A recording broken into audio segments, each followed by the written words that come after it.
Hello students, welcome to my channel. இப்போ என்ன பார்க்கணும் 12th accountancy chapter 7 exercise sum number 5 பார்க்குறோம்.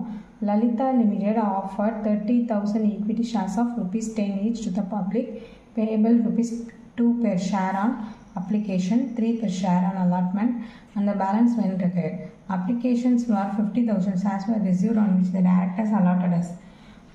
Applicants for 10,000 shares for the full, applications for 35,000 shares, 20,000 shares excess money will be utilized for allotment, application for 5,000 shares nil, all the money due was received, past journal entries up to the receipt of allotment. என்ன சொல்லியிருக்காங்கன்னா Lalitha limited வந்து 30,000 equity ஷேர்ஸை offer பண்ணுறாங்க பப்ளிக்கு ₹10ங்கிறதுல அதில் வந்து 2 வந்து application, 3 வந்து allotment and balance when record. Applications for applications for 50,000 shares வந்து ரிசீவ் பண்ணுறாங்க. அதாவது இஷ்யூ பண்ணது 30,000 ஷேர் வந்து இஷ்யூ பண்ணது, நமக்கு வந்த அப்ளிகேஷன் ஷேர் வந்து 50,000. ஓகேவா, 20,000 வந்து எக்ஸஸாக வந்திருக்கு. அதை வந்து எப்படி இந்த 50,000 வந்து எப்படி ஸ்ப்ளிட் பண்ணியிருக்காங்கன்னா 10,000 ஷேர் வந்து ஃபுல்லாக அமௌண்ட் வாங்கிட்டாங்க, அப்ளிகேஷன் வந்துருச்சு. இந்த 35,000 ஷேரில் வந்து 20,000 ஷேர் வந்து வந்திருக்கு. நெக்ஸ்ட்டு அதாவது 10,000 + 20,000 30,000 ஆயிடுச்சா, நம்ம இஷ்யூ பண்ணது வந்துடுச்சு. இப்போ பேலன்ஸை வந்து அலாட்மெண்ட்டுக்கு யூஸ் பண்ண சொல்லியிருக்காங்க. அப்ளிகன்ஸ் ஃபார் 5,000 ஷேரை வந்து நில்னா ரீஃபண்ட் பண்ணிட்டாங்க. இது இந்த 50,000 இங்கே ஸ்ப்ளிட் பண்ணியிருக்காங்க. அப்படியே உங்களுக்கு கன்ஃபியூஸ் ஆகிற மாதிரி நீங்கள் ஈஸியாக புரிஞ்சுக்கணும்னா நமக்கு 50,000 ஷேர் அப்ளிகேஷனுக்கு வந்திருக்கு. அதில் இஷ்யூ பண்ணது எவ்வளவு 30,000 ஷேர். 30,000 ஷேரோட அமௌண்ட்டை மட்டும்தான் நம்ம ரிசீவ் பண்ண போகிறோம். அப்போ 50,000 30,000 போயிடுச்சுன்னா பேலன்ஸ் 20,000. இந்த 20,000ல் 5,000 என்ன பண்ணியிருக்காங்கன்னா ரீஃபண்ட் பண்ண சொல்லியிருக்காங்க. ஓகே, ரிஜெக்ட் பண்ண சொல்லியிருக்காங்க. இப்போ அந்த 5,000 ரிஜெக்ட் பண்ணிட்டோம்னா பேலன்ஸ் எவ்வளோ இருக்கும் 15,000. இந்த 15,000 தான் என்ன பண்ண சொல்லியிருக்காங்கன்னா excess money will be utilise for allotment. இந்த 50,000 வந்து அலாட்மெண்ட்டுக்கு யூஸ் பண்ண சொல்லியிருக்காங்க. ஓகேவா, அந்த 50,000 அலாட்மெண்ட்டுக்கு யூஸ் பண்ண சொல்லியிருக்காங்க. ஓகே, இதான் மெத்தடு. இதை வந்து உங்களுக்கு கன்ஃபியூஸ் ஆகிறதுக்காக ஸ்ப்ளிட் பண்ணி கொடுத்துருக்காங்க. நல்லா இன்னொரு தடவை சொல்கிறேன், கேர்ஃபுல்லாக வாட்ச் பண்ணிங்க. 50,000 அப்ளிகேஷன் வந்து நமக்கு வந்திருக்கு, ஆனால் இஷ்யூ பண்ணது 30,000. இப்போ நம்ம 30,000க்கு தான் நம்ம வந்து கால்குலேட் பண்ணுவோம். ஓகேவா, பேலன்ஸ் எவ்வளோ இருக்கும் 50,000 - 30,000 = 20,000 ஷேர் இருக்குது எக்ஸ்ட்ரா. இதில் 5,000 வந்து ரீஃபண்ட் பண்ண சொல்லிட்டாங்க. அப்போ பேலன்ஸ் 50,000 தான் அலாட்மெண்ட்டுக்கு யூஸ் பண்ண சொல்லியிருக்காங்க. ஓகேவா, ஈஸியாக புரியுதா? இப்போ இதுக்கான ஜர்னல் என்ட்ரிஸ் தான் போட போகிறோம்.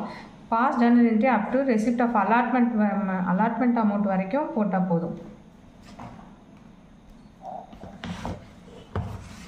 பாருங்க, journal entries in the books of Lalitha limited date particular cell of debit credit போட்டுங்க. ஃபஸ்ட்டு என்ன பண்ண போகிறோம், ஷேர் அப்ளிகேஷனை ரிசீவ் பண்ணதுக்கான என்ட்ரி போட போகிறோம். Bank account debtor to share application account நரேஷனில் ஷேர் அப்ளிகேஷன் அமௌண்ட் ரிசீவ். எவ்வளோ அப்ளிகேஷன் நம்ம ரிசீவ் பண்ணுறோம் 50,000 அப்ளிகேஷன் ரிசீவ் பண்ணுறோம். அப்போ 50,000 இன்ட்டு அப்ளிகேஷன் மணியோட வேல்யூ வந்து 2. அப்போ 50,000 × 2 5 2s 10 1 lakh வருமா? இப்போது 1 lakhக்குள்ள அப்ளிகேஷன் மணி தான் நமக்கு வருது. இதில் நம்ம இஷ்யூ பண்ணது எவ்வளவு 30,000 தான். அப்போது என்ன அதுக்கான ஜர்னல் என்ட்ரினா equity share application account debtor to equity share application account debtor to equity share capital. இது என்னது, எவ்வளோ அப்ளிகேஷன் மணி வந்து நமக்கு தேவையோ அது வந்து எங்கே வந்து ஷேர் கேபிட்டலுக்கு இஷ்யூ ஆகுது. நம்ம இஷ்யூ பண்ணது 30,000 ஷேர் தான் இஷ்யூ பண்ணியிருக்கோம். Application money ₹2. அப்போ 3 2s 6 60,000 தான் நமக்கு வந்திருக்கு. இதை வந்து நம்ம ரிசீவ் பண்ணிக்கிறோம். ஓகேவா, ஷேர் கேபிட்டலுக்கு ட்ரான்ஸ்ஃபர் பண்ணிடுறோம். ஓகே, நெக்ஸ்ட் என்ன பண்ணுறோம், ரிஜெக்ட் ஆனதுக்கான என்ட்ரி போட போகிறோம். Equity share application account debtor to bank, அதாவது bank account debtor to equity ஷேருக்கு அப்ளிகேஷன் ரிசீவ் ஆகுதுல, அதை அப்படியே தலைக்கீழே போட வேண்டியது அந்த என்ட்ரியை, ரிஜெக்டட் என்ட்ரிக்கு. எவ்வளோ வந்து ரிஜெக்ட் ஆகுது 5,000 ஷேர் தான் ரிஜெக்ட் ஆகுது. அப்போ இன்ட்டு 2 அப்ளிகேஷன் மணியோட வேல்யூ 2 10,000 வந்து ரிஜெக்ட் பண்ணிடுவோம். எல்லாத்துக்கும் நரேஷன் வந்து மறக்காமல் எழுதிருக்கேன். நெக்ஸ்ட் என்ன பண்ணுறோம், பேலன்ஸ் உள்ள அமௌண்ட்டை ஈக்விட்டி ஷேர் அலாட்மெண்ட்டுக்கு யூட்டிலைஸ் பண்ண சொல்லியிருக்காங்க. அதுக்கான entry equity share application account debtor to equity share allotment account. எவ்வளோ வந்து யூஸ் ஆகுது 15,000.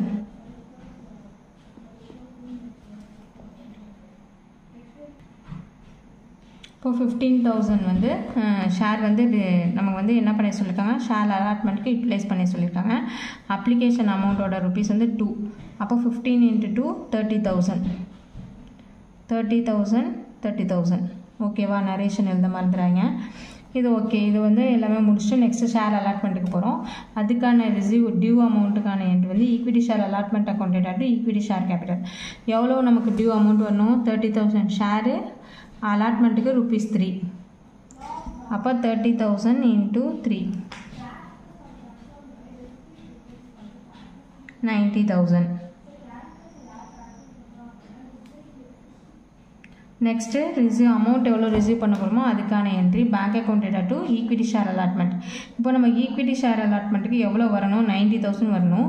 ஏற்கனவே 30,000 வந்து யூட்டிலைஸ் பண்ண சொல்லியிருக்காங்க. அப்போ 90,000 மைனஸ் 30,000 போட்டிங்கன்னா 60,000 தான் நமக்கு வந்து வர வேண்டிய, அதை மட்டும் தான் ரிசீவ் பண்ணிக்கும். ஓகேவா,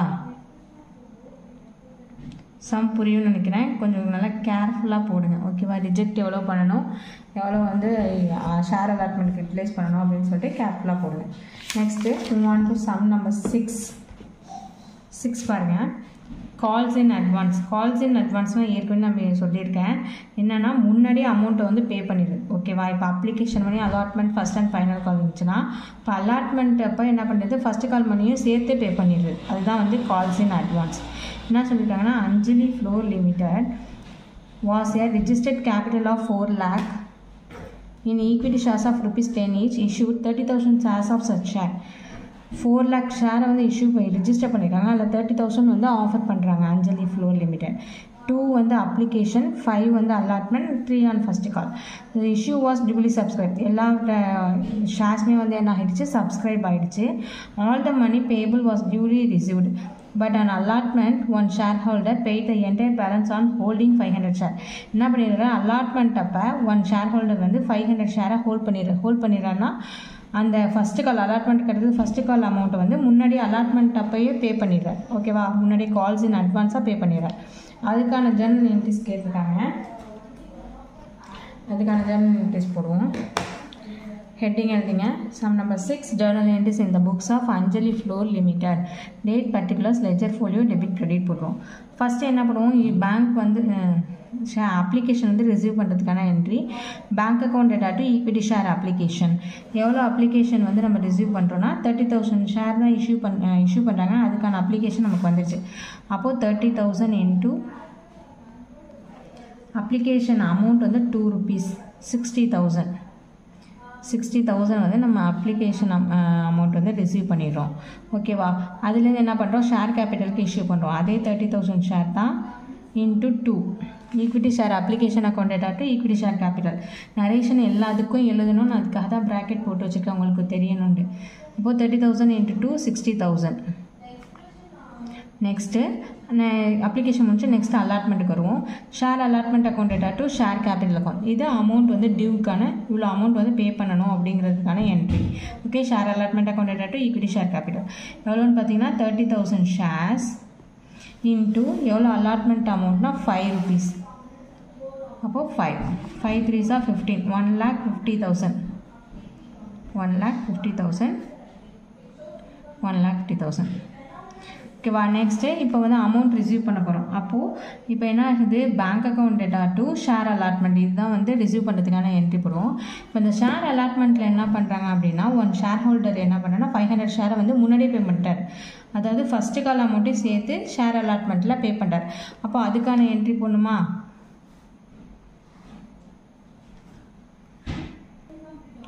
இப்போ பாருங்கள் எவ்வளோ நம்ம ரிசீவ் பண்ணால் 30,000 ஷேர் வந்து ₹5 அலாட்மெண்ட் அமௌண்ட். ஓகேவா, plus next calls in advance எவ்வளோ ஷேர் வந்து அவர் பே பண்ணியிருக்காரு? 500 ஷேர். 500 ஷேர் வந்து ஃபஸ்ட்டு கால் அமௌண்ட்டு முன்னாடியே பே பண்ணிட்டார். அப்போது 500 இன்ட்டு 3 இதை ரெண்டுத்தையும் சேர்த்து தான் நம்ம என்ன பண்ணணும்? இங்கே பேங்க் அக்கௌண்ட்டில் பண்ணி இவ்வளோ அமௌண்ட் நம்ம ரிசீவ் பண்ணியிருக்கோம். ஓகேவா, 30,000 இன்ட்டு 5னா 1,50,000 வரும். Plus 500 into 3 1,500. அப்போ இங்கே போட்டிங்கன்னா 1,51,500 வந்து நம்ம ரிசீவ் பண்ணுவோம். 1,51,500 இந்த அமௌண்ட் வந்து நம்ம ரிசீவ் பண்ணுவோம். இப்போ ஷேர் அலாட்மெண்ட்டுக்கு 30,000 ஷேரு ₹5 வரணும். ₹5னா 1,50,000. நெக்ஸ்ட்டு கால்ஸ் இன் அட்வான்ஸில் வந்து எவ்வளோ ஷேர் பண்ணியிருக்காரு? 500 வந்து ₹3. ஃபஸ்ட்டு கால் அமௌண்ட் 3, அதனால் 1500 வந்து முன்னாடியே பே பண்ணிட்டார். இப்போ கால்ஸ் ஃபஸ்ட் இது வந்து என்ட்ரி புரியுதா உங்களுக்கு? எப்படின்னா ஷேர் அலாட்மெண்ட்டில் நம்ம வந்து ஷேர் அலாட்மெண்ட் டியூ அமௌண்ட் வந்து போட்டோம், இவ்வளோ அமௌண்ட் நமக்கு வரணும். ஆனால் என்ன பண்ணிடுறார் ஒன் ஷேர் ஹோல்டர் வந்து முன்னாடியே 500 வந்து பே பண்ணிடுறார். அதாவது ஃபஸ்ட்டு கால் அமௌண்ட்டை முன்னாடியே பே பண்ணிட்டார், அதில் 500 ஷேரை. அப்போது 30,000 ஷேர்ஸ் இன்ட்டு 5 வந்து அலாட்மெண்ட்டுக்குள்ள அமௌண்ட்டு. 500 ஷேருக்குள்ள அமௌண்ட் வந்து முன்னாடியே பே பண்ணதுனால அது ஃபஸ்ட்டு கால், இது வந்து ஃபஸ்ட்டு கால் அமௌண்ட் ₹3. 500 × 3 1500.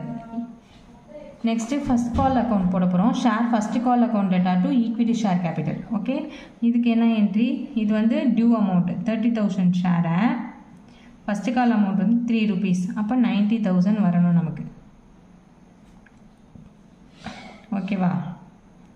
நெக்ஸ்ட்டு இதுக்கான எவ்வளோ அமௌண்ட் வந்து ரிசீவ் பண்ண போகிறோம் அப்படிங்கிறதுனால entry bank account data, calls in advance account data, share first call account. இப்போ இந்த பேங்க் அக்கௌண்ட்டில் நமக்கு எவ்வளோ ரிசீவ் பண்ணுவோம்? ஏற்கனவே 30,000 ஷேர் இருக்குது, அதில் 5,000 ஷேர் வந்து நம்ம ரிசீவ் பண்ணி ஏற்கனவே அலாட்மெண்ட்டில் நம்ம கொடுத்துட்டோம். ஓகேவா? அப்போ ஃபஸ்ட்டு காலில் அதை லெஸ் பண்ணி தானே காட்டணும். 29,500. அப்போ ஃபஸ்ட்டு காலோட அமௌண்ட் வந்து ₹3. ஓகேவா? இப்போ இந்த 500 × 3 கால்ஸ் இன் அட்வான்ஸ் முன்னாடியே பே பண்ணிட்டோம். இதை ரெண்டத்தையும் போட்டு தான் இங்கே போட போகிறோம். 29,500 × 3 எவ்வளோ? இங்கே பாருங்கள், இப்போ 30,000 ஷேரில் 500 ஷேர் வந்து முன்னாடியே பே பண்ணிடுறோம், அதனால் லெஸ் பண்ணி 29,500 ஷேர் இன்ட்டு 3 வந்து ஃபஸ்ட்டு காலோட அமௌண்ட்டு மல்டிப்ளை பண்ணிங்கன்னா 88,500 வரும். ஓகேவா? நெக்ஸ்ட்டு கால்ஸ் இன் அட்வான்ஸ் எவ்வளோ பே பண்ணியிருக்காரு? 500 × 3 பண்ணிங்கன்னா கால்ஸ் இன் 1,500. இது ரெண்டுத்தையும் ஆட் பண்ணிங்கன்னா 30,000 ஷேருக்கு உள்ள அமௌண்ட் வந்துடும் இன்ட்டு 3 90,000. ஓகேவா? சம் புரியும்னு நினைக்கிறேன். இப்போ ஷேர் அலாட்மெண்ட்டில் நம்ம ரிசீவ் பண்ணும்போது அது வந்து நம்ம உள்ளே வர்றதுனால கால்ஸ் இன் அட்வான்ஸை கிரெடிட் பண்ணுறோம். இதில் வந்து நம்ம ஏற்கனவே நம்ம கால்ஸ் இன் அட்வான்ஸ் போட்டதுனால நம்ம டெபிட் பண்ணுறோம் கால்ஸ் இன் அட்வான்ஸை. இது நல்லா வேரியேஷன் பார்த்துங்க ஷேர் அலாட்மெண்ட்டுக்கும் அடுத்த ஃபஸ்ட்டு காலுக்கும். ஓகே, சம் புரியும்னு நினைக்கிறேன். புரியுதுன்னா கமெண்ட் செக்ஷனில் கமெண்ட் பண்ணுங்கள். தேங்க்ஸ் ஃபார் வாட்சிங்.